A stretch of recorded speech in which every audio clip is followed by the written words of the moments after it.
B'Shem Adonai HaRahaman HaRachum HaTehillah Ledonai Rabban HaAlamin HaRahaman HaRachum Molech Yom Haddin Otcha Abdi.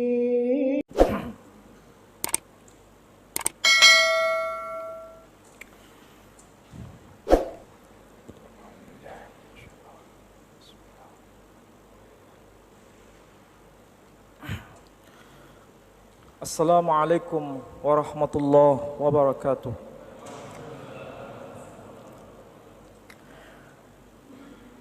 Alhamdulillahi rabbil alamin.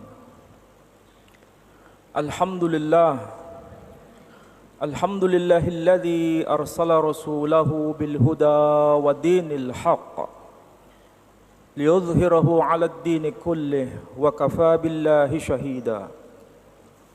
Ashhadu an la ilaha illallah wahdahu la syarika lah wa ashhadu anna Muhammadan abduhu wa rasuluh la nabiyya ba'dah.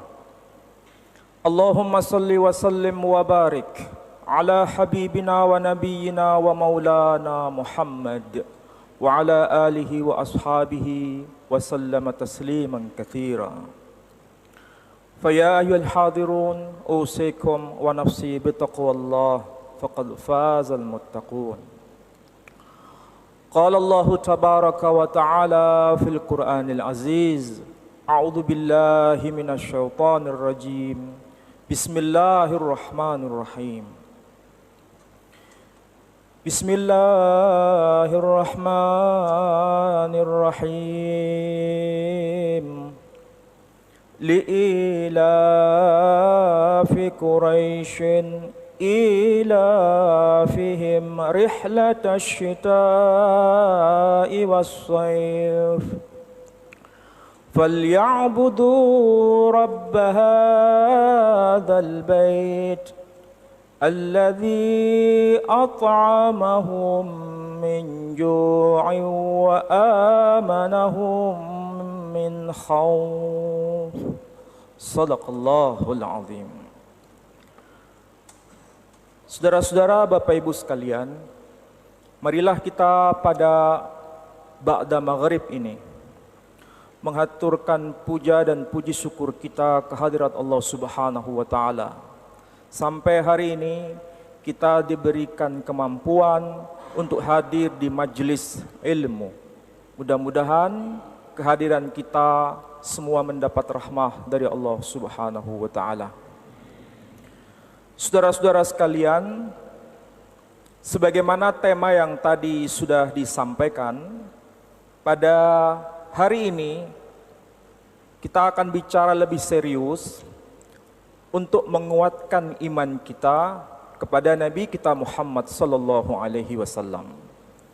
Bukan sekedar beriman, tetapi sekaligus mengetahui bagaimana cara beriman berdasarkan keilmuan pada masa kini. Sebab Islam bukan hanya sekedar bisa disampaikan melalui pewahyuan Quran, tetapi juga bisa dibicarakan dalam konteks sains. Saudara-saudara, tadi saya baca surah yang selalu kita baca, bahkan di antara kita semua pasti hafal di luar kepala. Itu menandakan bahwa surah ini begitu istimewa. Dan di dalam surah yang tadi saya baca, itu disebutkan nama tokoh. Sekali lagi disebutkan nama tokoh. Tapi tokoh ini bukan tokoh sederhana. Tetapi tokoh ini melintas batas tradisi agama-agama. Bahkan sampai hari ini pun kita mengenal nama tokoh ini abadi dalam keilmuan ekonomi. Bagaimana itu bisa dijelaskan? Ada kaitan dengan keilmuan ekonomi. Begini, Kita pasti mengenal istilah-istilah yang dipakai dalam tradisi Barat. Kita mengenal istilah-istilah Islami, istilah-istilah Qurani, istilah-istilah berbahasa Arab yang diadopsi dalam bahasa-bahasa Eropa. Salah satunya dalam bahasa Inggris. Saya ambil contoh. Kita pasti mengenal istilah camel dalam bahasa Inggris. Ternyata istilah camel dalam bahasa Inggris itu diadopsi dari bahasa Arab dari kata jamal. Kenapa itu bisa muncul dalam kamus bahasa Inggris? Karena istilah camel muncul dalam kamus bahasa Inggris itu tatkala terjadi pertemuan antara orang Eropa berada di wilayah Timur Tengah. Dan itu berarti Islam sudah eksis. Tepatnya pada masa peristiwa yang disebut Perang Salib. Jadi istilah camel dalam bahasa Inggris itu diadopsi dari bahasa Arab jamal. Selain istilah itu, ada juga istilah yang lain, yakni istilah rice. Istilah rice dalam bahasa kita namanya sego atau apa? Beras. Istilah rice dalam bahasa Inggris itu ternyata diadopsi dari bahasa Arab dari kata ruzza. Dari kata ruzza. Bukan hanya itu, termasuk istilah kurs dalam bahasa Inggris itu diadopsi dari kata Quraisy. Kenapa bisa terjadi seperti itu?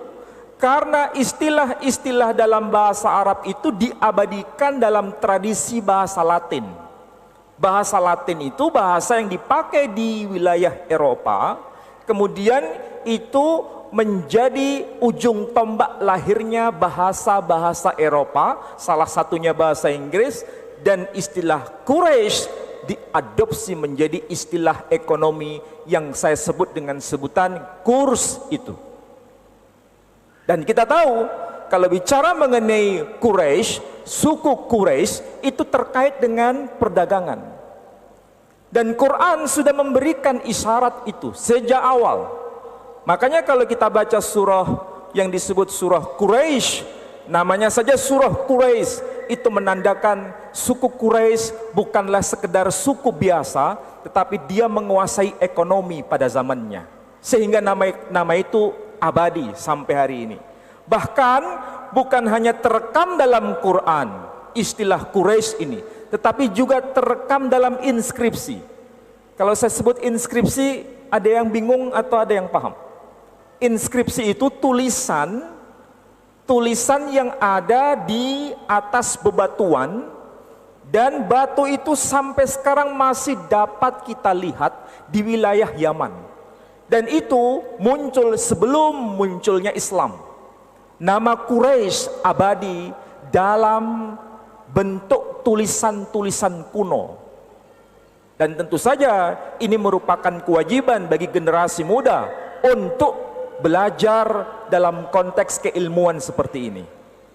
Ya, itu yang pertama yang harus saya sampaikan. Jadi ketika Quran berkata li'ila fi Quraisyin ila fihim rihlah. Apa makna dari rihlah? Rihlah itu artinya perjalanan. Perjalanan dalam hal konteks ini menuju wilayah utara dan menuju wilayah selatan. Kalau utara wilayah Palestina ke Syam, kalau selatan menuju wilayah Yaman. Tidak salah bila suku Quraisy namanya abadi di dalam inskripsi yang tadi saya sebut. Ini sebagai catatan pertama. Kemudian tolong ditunjukkan yang Sahih Bukhari, Sahih Muslim. Di dalam kitab Sahih Muslim, nama Quraisy itu muncul. Sudah kelihatan di layar? Sudah ya? Nah, dalam kitab Sahih Muslim, nama Quraisy itu muncul. Sekali lagi, nama Quraisy muncul dalam kitab Sahih Muslim. Kita sebagai Muslim, sebagai seorang mukmin, pasti tahu dua kitab besar yang dianggap sebagai kitab yang paling sahih di antara semua kitab-kitab hadis. Yang pertama adalah Sahih Bukhari, yang kedua adalah Sahih Muslim. Di dalam Sahih Muslim itu muncul nama yang tadi saya sebut sebagaimana apa yang telah dinyatakan di dalam Quran, namanya adalah Quraisy. Sekali lagi, Quraisy itu sebenarnya bukan nama asli, tapi itu gelar yang dimiliki oleh seseorang yang nama aslinya adalah Fihr.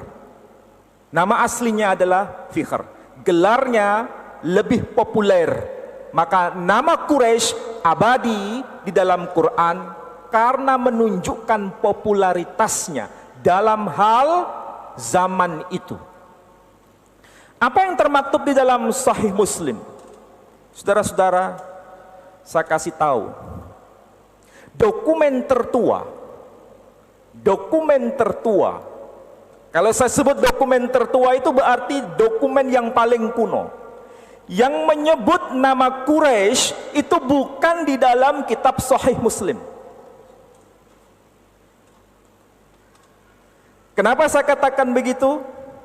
Sekali lagi, nama Quraisy, dokumen tertua, bukan termaktub di dalam kitab Sahih Muslim, tetapi justru termaktub di luar dokumen Islam. Coba bisa bayangkan, bagaimana mungkin nama Quraisy termaktub di luar dokumen Islam, bukan termaktub di dalam dokumen Islam. Bagaimana ceritanya? Begini saudara-saudara, kalau itu merupakan hak kita, tercatat dalam dokumen kita, itu sudah biasa.